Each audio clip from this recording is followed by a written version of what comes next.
Magandang araw po sa inyong lahat. Ako po si Dr. Benigno Manlapas, ang inyong doktora na nakatuon sa pag-aalaga ng ating mga minamahal na senyor. Nakatutulong po sana ang ibabahagi ko ngayon. Paki-like at subscribe po para lagi kayong updated sa mga simple at natural na health tips. Ating tuklasin ito ng magkasama. Ang pinagmulan at likas na kapangyarihan ng castor oil ay ginagamit na sa loob ng maraming siglo at sa maraming kabahayang Pilipino, ito ay may tahimik na reputasyon sa pagpapagaling.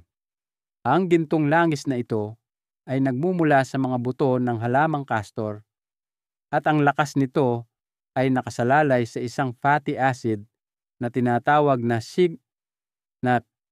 ricinoleic acid. Ang sangkap na ito ay napatunayang nakababawas ng pamamaga, nagpapakalma sa iritadong balat, at sumusuporta pa sa natural na kakayahan ng katawan na manatiling hydrated. Para sa mga nakatatanda na nabubuhay na may pananakit ng kasukasuan, naninigas na mga kamay, o tuyong balat na tila hindi gumagaling, ang langis na ito ay madalas na parang isang banayad na kasama kapag ang mga modernong produkto ay masyadong matapang o nakakadismaya. Ang baking soda naman, sa kabilang banda, ay mukhang napakasimple kaya't marami ang hindi ito pinapansin. Sa karamihan ng mga kusinang Pilipino, ito ay nakatago sa likod ng refrigerator para alisin ang amoy o nasa isang kahon na ginagamit sa paggawa ng mga biskwit. Sa ibang tahanan, ito ay maaaring matagpuan sa maliliit na lata na ginagamit para pakalmahin ang tiyan pagkatapos ng isang mabigat na pagkain o inihahalo sa masa para ito ay umalsa. Ngunit, ang abang puting pulbos na ito ay higit pa sa isang katulong sa pagluluto. Ito ay nagne-neutralize ng sobrang asido, nagpapakalma ng iritasyon, at dahan-dahang binabawasan ang bakterya na maaaring magpalala ng mga problema sa balat o panunaw. Para sa maraming nakatatanda na tahimik na nag-aalala sa labis na pag-asa sa mga tableta, ang baking soda ay kumakatawan sa isang bagay na pamilyar, ligtas, at pinagkakatiwalaan. Kapag pinagsama ang castor oil at baking soda, ang kanilang mga epekto ay madalas na nagiging mas malakas kaysa sa kapag ginamit ng mag-isa. Ang langis ay tumatagos ng malalim sa mga tissue, nagdadala ng moisture at mga katangiang anti-inflammatory. Ang baking soda naman ay nag-e-exfoliate o nagbabalance ng asido sa ibabaw ng balat na nagbubukas ng daan para mas epektibong gumana ang langis. Sa praktikal na paraan, nangangahulugan ito na ang isang masakit na tuhod ay mas mabilis na nakakaramdam ng ginhawa. Ang isang magaspang na bahagi ng balat ay mas mabilis na lumalambot at ang isang tiyan na puno ng asido ay nakakahanap ng kalma ng walang takot sa mga side effect. Ang kagandahan ng remedyong ito ay kultural din. Sa Pilipinas, matagal nang pinag-uusapan ng ating mga lola ang tungkol sa mga halamang gamot at natural na balanse na nagtuturo na ang pagkain at mga halaman ay maaaring gabayan ang katawan pabalik sa harmonya. Maraming nakatatanda ang lumaki sa mga lunas sa bahay bago bumaling sa modernong medisina na naaalala kung paano kinuha ng kanilang mga magulang ang isang bote ng castor oil noong kanilang kabataan. Ang mga tradisyong ito ay nagdadala ng parehong tahimik na katotohanan. Minsan, ang mga simpleng sangkap ang nagdudulot ng pinakamakabuluhang ginhawa. At habang ang pagtanda ay maaaring magparamdam sa mga tao na ang kanilang mga pagpipilian ay kumikipot, ang maliit na natural na kombinasyong ito ay nagpapaalala sa atin na ang kontrol ay posible pa rin at ang ginhawa ay maaaring magmula sa mga pinakasimpleng lugar. Habang tumatanda ang mga tao, ang katawan ay nagsisimulang magpadala ng mga mensahe sa mga bagong paraan. Isang kaunting paninigas sa mga tuhod kapag tumatayo mula sa isang upuan. Isang bahagi ng tuyong balat na tila hindi gumagaling o ang tahimik na pagkadismaya ng hindi mapakaling pagtulog pagkatapos ng isang mabigat na hapunan. Ang lahat ng ito ay paalala na ang pagtanda ay nagdudulot ng mga bagong hamon.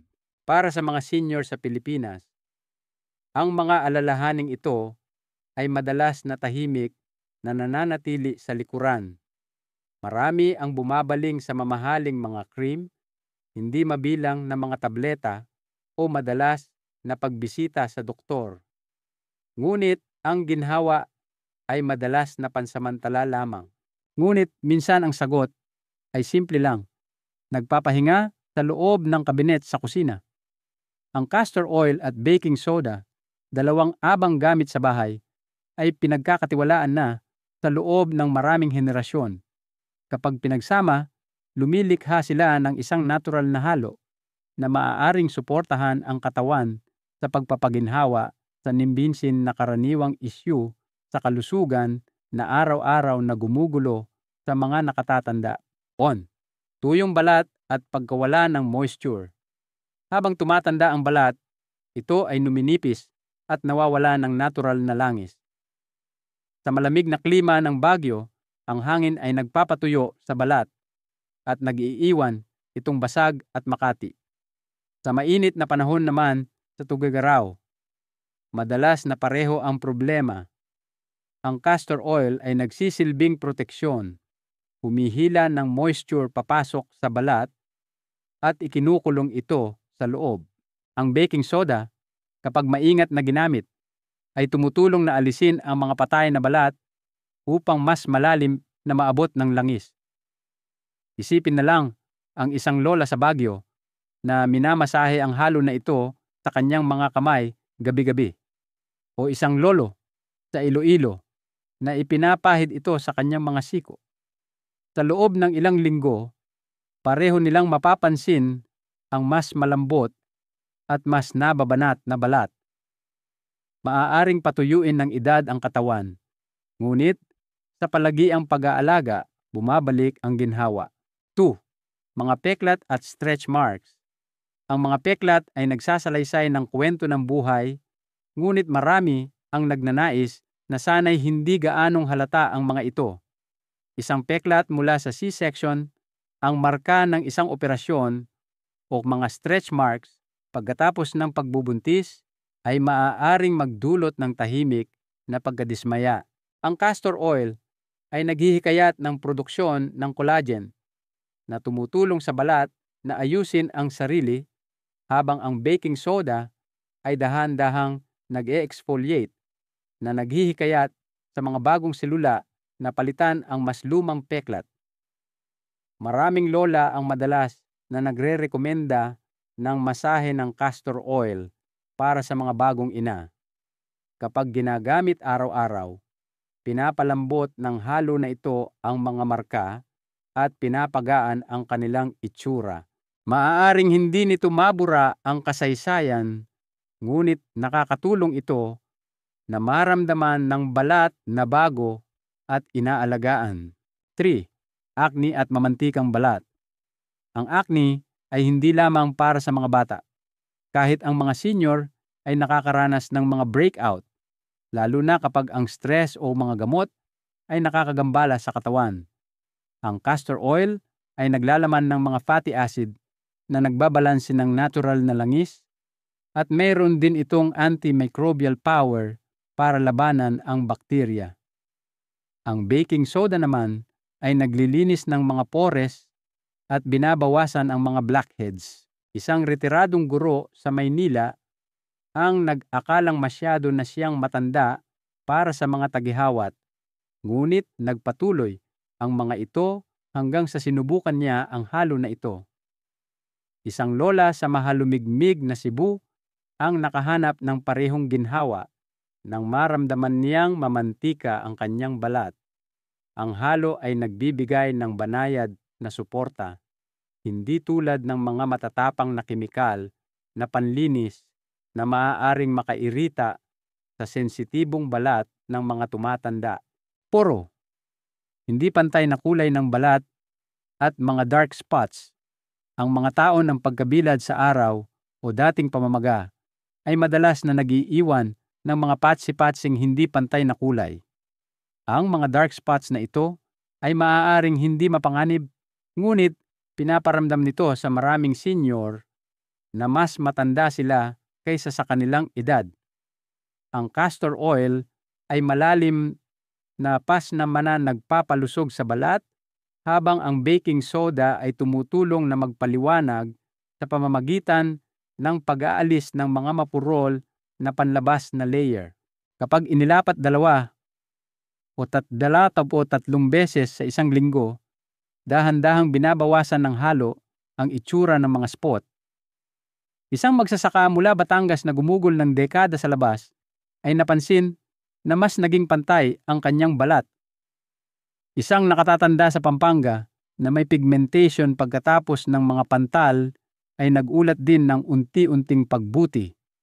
Hindi ito mabilisang mahika, ngunit ang matiyagang pag-aalaga ay nagbabago ng refleksyon sa salamin, pamba, mga kulubot at kitang-kitang.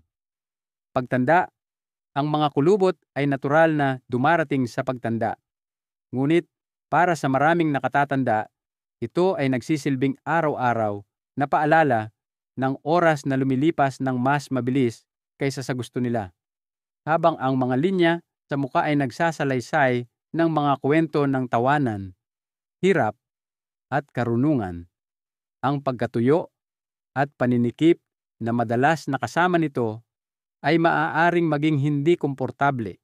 Ang castor oil ay nagbibigay ng malalim na hydration na tumatago sa ilalim ng balat upang suportahan ang pag-renew ng selula at pagiging elastiko. Ang baking soda ay pinapakinis ang panlabas na layer na nagpapahintulot sa langis na mas epektibong tumagos at naghihikayat ng banayad na exfoliation. Kapag regular na ginagamit, pinapalambot ng kombinasyong ito ang itsura ng mga kulubot na nag-iiwan sa balat na mas malambot at sariwa. Sa Tagaytay, napansin ng isang byuda na mas banayad ang pakiramdam ng kanyang balat at mas mabait ang kanyang refleksyon pagkatapos ng ilang buwan ng tuloy-tuloy na paggamit. Sa Bigan, isang matandang mag-asawa ang ginawang ritual sa gabi. Ang halo na ito, minamasahe ang mukha ng isa't isa ng may pag-aalaga at pagsasama. Ang mga kulubot ay nananatili, ngunit hindi na nito natatabunan ang masiglang taong naninirahan sa loob. Pananakit ng kasukasuan at arthritis. Ang pananakit ng kasukasuan ay nagnanakaw ng kalayaan ng higit sa halos anumang bagay. Sa malamig na umaga sa Benguet, naninigas ang mga tuhod. Sa Maynila, ang pag-akyat sa hagdanan sa mga matataas na gusali ay nagpapalala ng hirap. Ang castor oil ay binabawasan ang pamamaga, habang ang baking soda ay nagpapabuti ng sirkulasyon. Kapag pinaghalo at minasahe sa mga kasukasuan at pagkatapos ay tinakpan ng isang mainit na tela, madalas na sumusunod ang ginhawa sa loob ng kalahating oras. Isang veterano sa Bulacan ang naglalagay nito gabi-gabi sa kanyang mga balikat. Isang lola sa Bicol ang minamasahe ito sa kanyang mga tuhod bago matulog. Pareho silang gumigising na may mas kaunting sakit at mas maraming lakas para sa kanilang pang-araw-araw na gawain. Ito, pananakit ng kalamnan at pagkapagod. Pagkatapos ng gawain, habang tumatanda ang katawan, mas mabagal na nakakabawi ang mga kalamnan, at kahit ang mga magagaan na gawain ay maaaring mag-iwan sa kanila ng pananakit o kabigatan. Ang paghahardin sa Laguna, pagbubuhat ng mga bayong sa palengke ng Pampanga, o pag-iigib ng tubig sa probinsya ay maaaring mukhang simple, ngunit para sa mga senyor, ang mga aktibidad na ito ay maaaring magdulot ng pananakit ng kalamnan na nananatili sa buong gabi. Ang castor oil ay gumagana sa pamamagitan ng pagpapaginhawa sa pamamaga sa loob ng tissue, habang ang baking soda ay nagpapabuti ng sirkulasyon at tumutulong sa langis na mas epektibong maabsorb. Ang pagmamasahe ng halo sa mga masakit na lugar at pagtatakip ng isang mainit na tuwalya ay nagbibigay ng ginhawa at pagre-relax. Isang retiradong magsasaka sa Tarlac ang nagsabi na hindi na kumikirot ang kanyang mga braso pagkatapos ng mahabang araw ng trabaho. Ang banayad na gawain na ito ay naghihikayat ng aktibidad na nagpapaalala sa mga senyor na maaari pa rin nilang tamasahin ang paggalaw nang hindi nagbabayad ng masakit na kapalit pagkatapos. Ito, mahinang sirkulasyon. Ang mahinang sirkulasyon ay isang tahimik, ngunit nakakabahalang isyu para sa maraming nakatatanda na lumalabas bilang malamig na mga kamay, manhid na mga daliri sa paa, o namamaga na mga bukong-bukong na nagpapahirap sa paglalakad. Ang castor oil ay tumutulong na mapabuti ang daloy ng dugo sa pamamagitan ng pagbabawas ng pamamaga sa mga tissue, habang ang baking soda ay nag-i-stimulate ng mga ugat sa ibabaw at dahan-dahang naghihikayat ng mas mahusay na sirkulasyon. Kapag minasahe ang halo sa mga binti at braso na sinusundan ng kaunting init, maraming nakatatanda ang napapansin na ang kanilang mga kamay at paa ay nagsisimulang gumaan at uminit. Sa Tanay Rizal, ibinahagi ng isang lola na hindi na nagyeyelo ang kanyang mga paa kapag natutulog na siya. Sa Davao, isang matandang lalaki ang nagulat na bumuti ang kanyang namamagang mga bukong-bukong at mas madali na siyang nakakapaglakad sa gabi. Ang maliliit na pagbabagong ito ay nagbabalik ng kalayaan na nagpapaalala sa atin na sa tuloy-tuloy na atensyon, naaalala pa rin ng katawan kung paano magpagaling at tumugon. 9. Suporta sa lymphatic drainage at detox.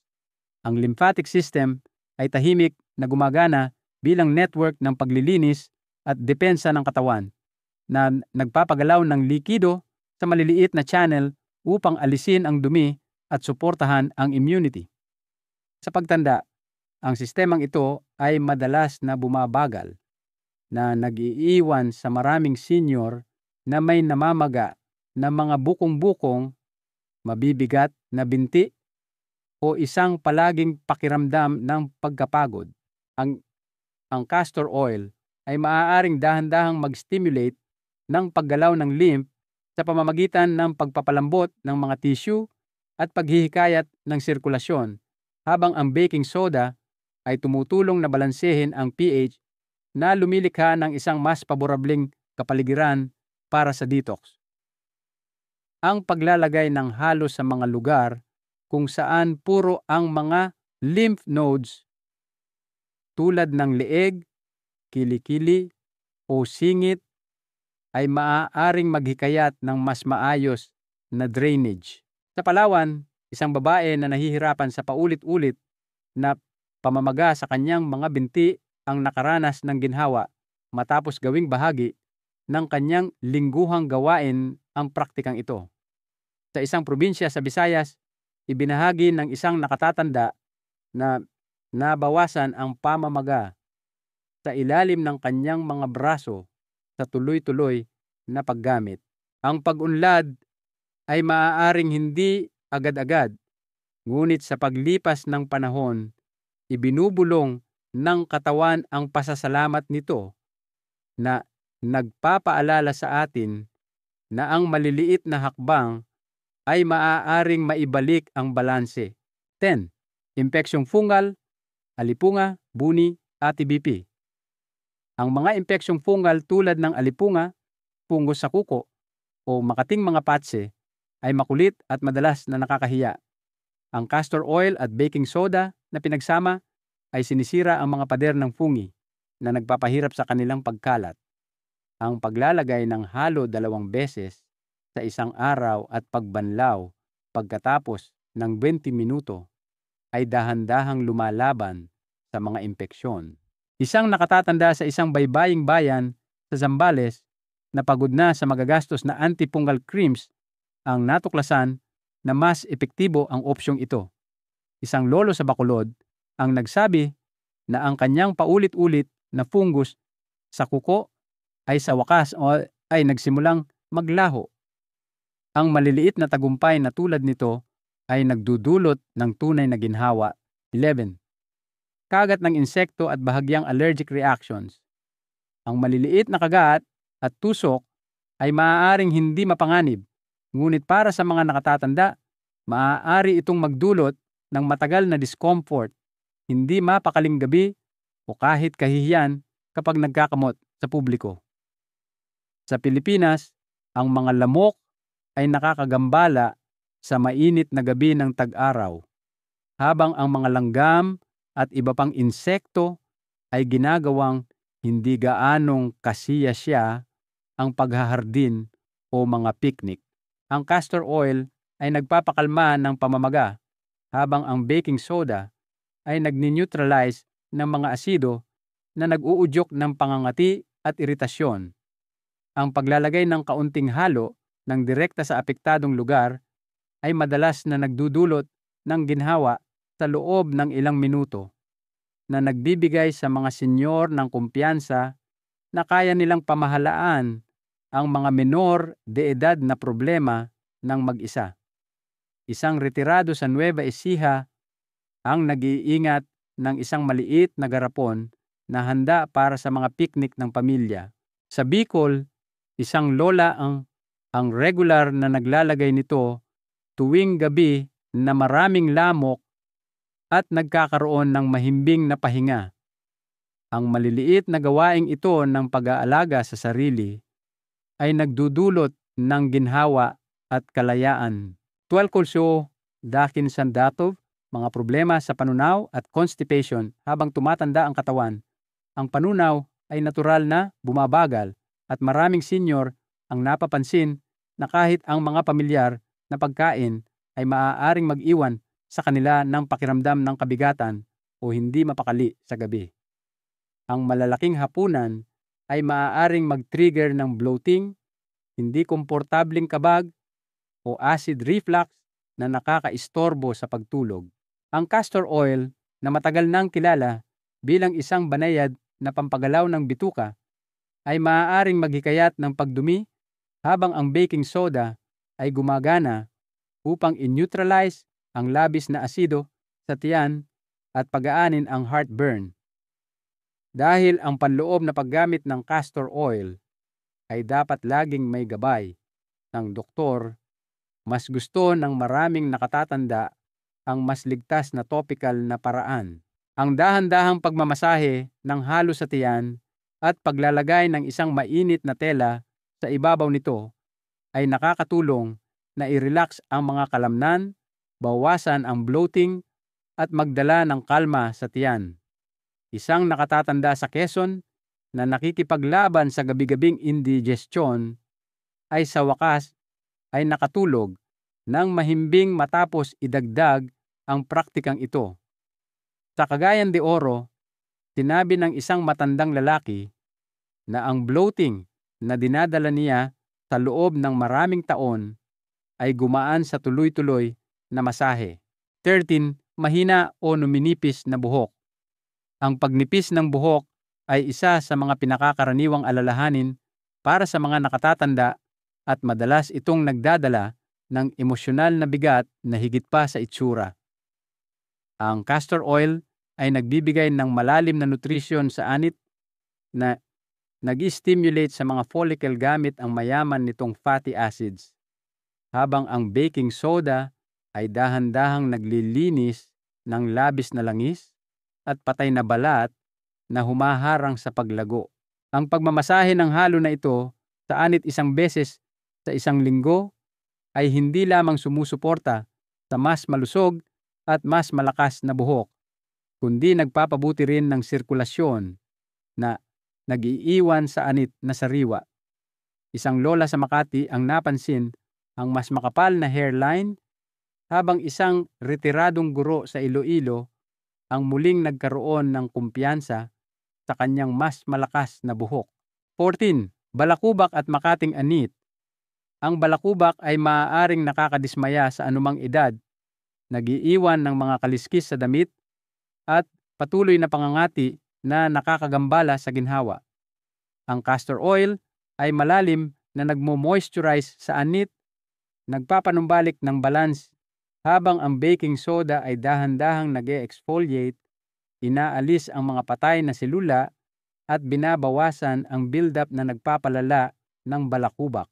Ang paglalagay ng halo 1 beses o 2 beses sa isang linggo ay nakakatulong na pakalmahin ang iritasyon at panatilihing malinis at malusog ang anit. Isang lolo na nagpapagupit sa isang lokal na barberya sa Pasig ang napansin ng kanyang barbero na mas malusog na ang kanyang anit. Sa Zamboanga, isang lola ang nakahanap ng ginhawa sa panahon ng malagkit na buwan. Sa wakas ay natamasa ang mapayapang gabi nang hindi kinakamot ang kanyang ulo sa discomfort. 15. Piyak na sakong at magaspang na kamay. Ang mga taon ng pagsusumikap ay madalas na nag-iiwan ng mga marka ng panahon sa mga kamay at paa. Ang mga biyak na sakong at makapal na kalyo ay hindi lamang nagdudulot ng sakit, kundi maaari ring maging sanhi ng kahihiyan sa mga nakatatanda kapag nagsusuot ng sandalyas o nakikipagkamay sa iba. Ang castor oil ay malalim na nagpapalambot at nagpapalusog sa balat, habang ang baking soda ay dahan-dahang pinapakinis ang mga magaspang na layer na ginagawang mas malambot ang ibabaw.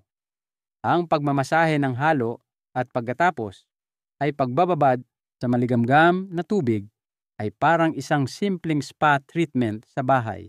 Isang hardinero sa Bulacan at asawa ng isang magsasaka sa Tarlac ang parehong nagbahagi kung paano pagkatapos ng tuloy-tuloy na paggamit, tumigil sa pagbibiyak ang kanilang mga sakong at bumalik ang ginhawa.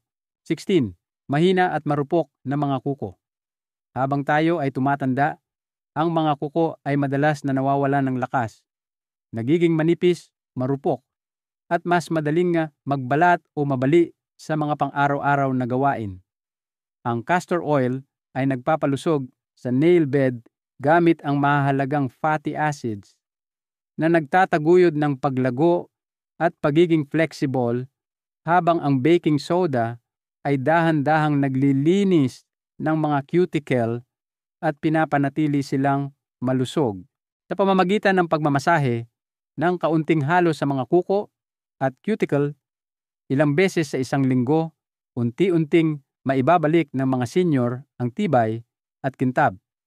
Sa Antipolo, isang retirado ang masayang nagbahagi na sa wakas ay tumigil na sa pagbabalat ang kanyang mga kuko. Sa Pampanga, isang lola ang bumalik sa kanyang pagluluto ng may kumpiyansa, hindi na nag-aalala sa mga kukong nabibiyak habang naghahanda ng pagkain. 17. Maitim na bilog sa ilalim ng mata at namamagang mga mata.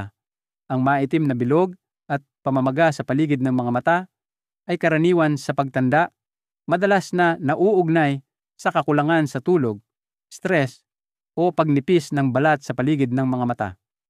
Ang castor oil ay dahan-dahang nagmo-moisturize at nagpapalusog sa maselang tissue, habang ang baking soda ay tumutulong na bawasan ang pamamaga at pakalmahin ang pagod na balat. Ang paglalagay ng manipis na layer ng halo sa ilalim ng mga mata sa loob ng mga 2 minuto ay maaaring magpasariwa ng itsura at magpanumbalik ng ningning. Isang lola sa Cebu ang nagbahagi na hindi na siya nahihiya sa mga online calls sa kanyang mga apo. Sa Baguio, napansin ng isang lolo na mas magaan at hindi na gaanong mabigat tingnan ang kanyang mga mata tuwing umaga, na nagbigay sa kanya ng panibagong kumpiyansa na harapin ang araw. 18. Ginhawa sa sunburn. Ang sunburn ay maaaring mangyari sa sinuman, kahit nasa mga senior na nagsisikap mag-ingat sa sunscreen. Ang balat ay namumula, umiinit, at nagiging sensitibo, na ginagawang hindi komportable ang simpleng paggalaw.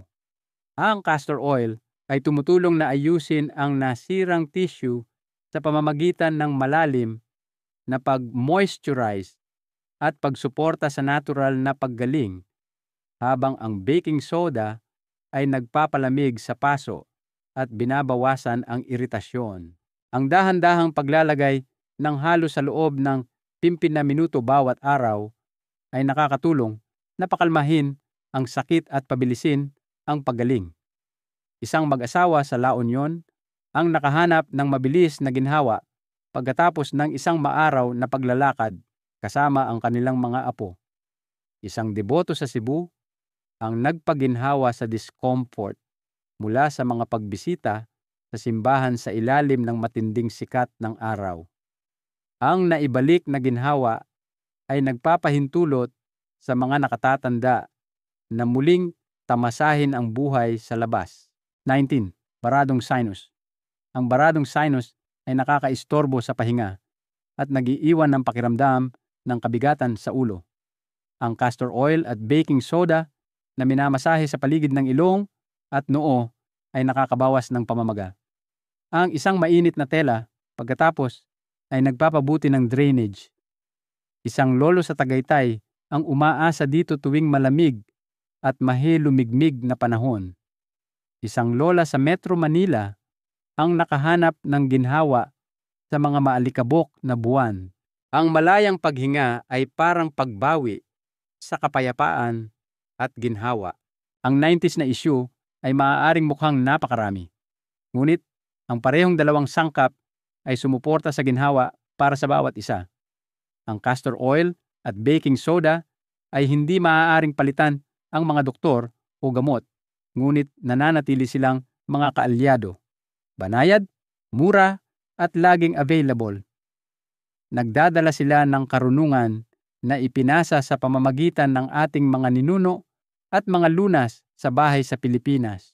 Para sa mga senior na kung minsan ay nararamdaman na kumikipot na ang mga pagpipilian, pinapatunayan ng simpleng kombinasyong ito na ang pag-asa ay nabubuhay pa rin sa mga ordinaryong lugar. Ang isang maliit na bote ng langis at isang kahon ng pulbos ay maaaring hindi mukhang makapangyarihan, ngunit magkasama silang bumubulong ng isang paalala. Nakikinig pa rin ang iyong katawan, at ang ginhawa ay posible pa rin kapag inaalagaan mo ito ng may pasensya. Kailan dapat iwasan? Ang paggamit ng castor oil at baking soda, bawat natural na lunas, gaano man ito kabayad, ay may mga sitwasyon kung saan ang pag-iingat ay hindi lamang matalino, kundi kinakailangan. Ang castor oil at baking soda ay maaaring maging makapangyarihang kaalyado.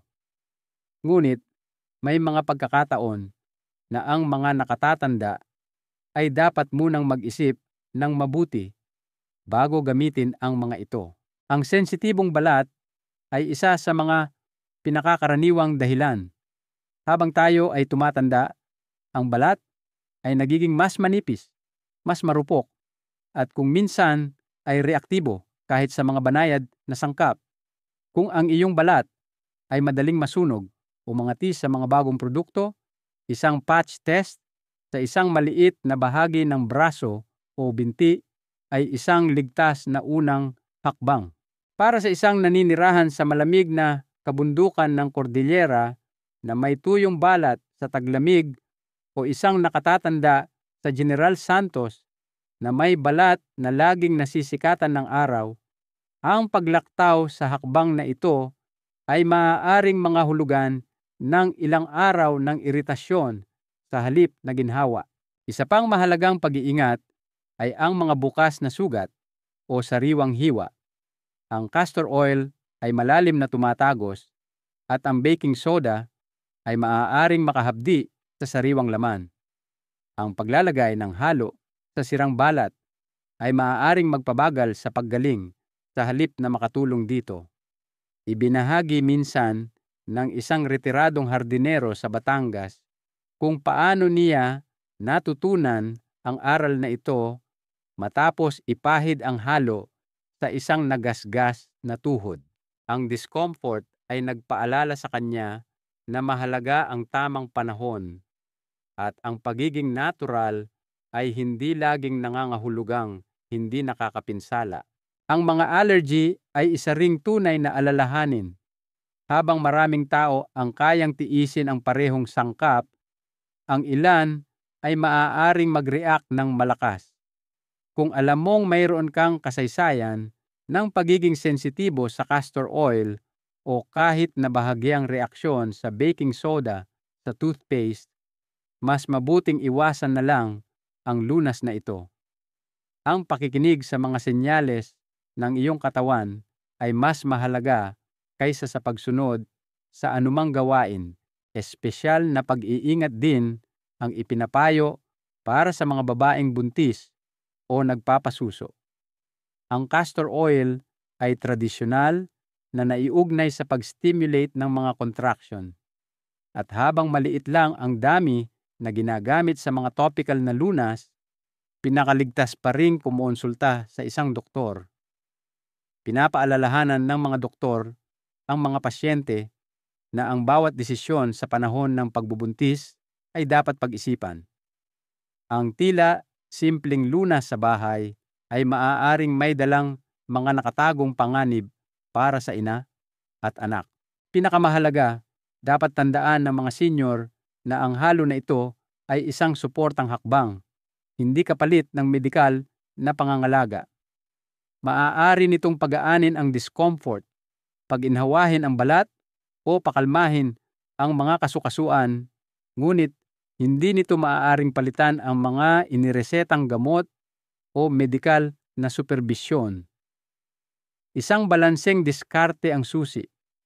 Gamitin ang castor oil at baking soda kapag angkop, ngunit gawin ito ng may kamalayan sa pamamagitan ng maalalahanin na mga pagpipilian. Maaari mong tamasahin ang mga benepisyo ng natural na pangangalaga habang pinoprotektahan ang iyong kalusugan.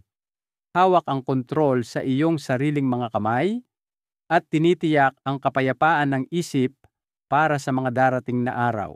2 simpleng sangkap, isang maliit na bote ng castor oil at isang kahon ng baking soda ay maaaring hindi mukhang kahanga-hanga kapag nakaupo sa isang estante. Ngunit magkasama, maaari nilang suportahan ang 19 na iba't ibang alalahanin sa kalusugan na madalas na nagpapabigat sa mga nakatatanda. Mula sa masakit na mga kasukasuan at marupok na balat hanggang sa pagod na panunaw at hindi mapakalingsip gabi, ang mga ito ay mura, malawak na magagamit sa buong Pilipinas at pinagkakatiwalaan sa mga tahanan sa loob ng maraming henerasyon. Bagamat hindi sila kapalit ng medikal na pangangalaga, ipinapaalala nila sa atin na ang maliliit na natural na gawi ay maaari pa ring magdulot ng ginhawa kapag ang buhay ay tila komplikado. Ginugol ninyo ang inyong buhay sa pag-aalaga sa iba, tinitiyak na ligtas ang mga anak, napakain ang pamilya, at natugunan ang mga responsibilidad.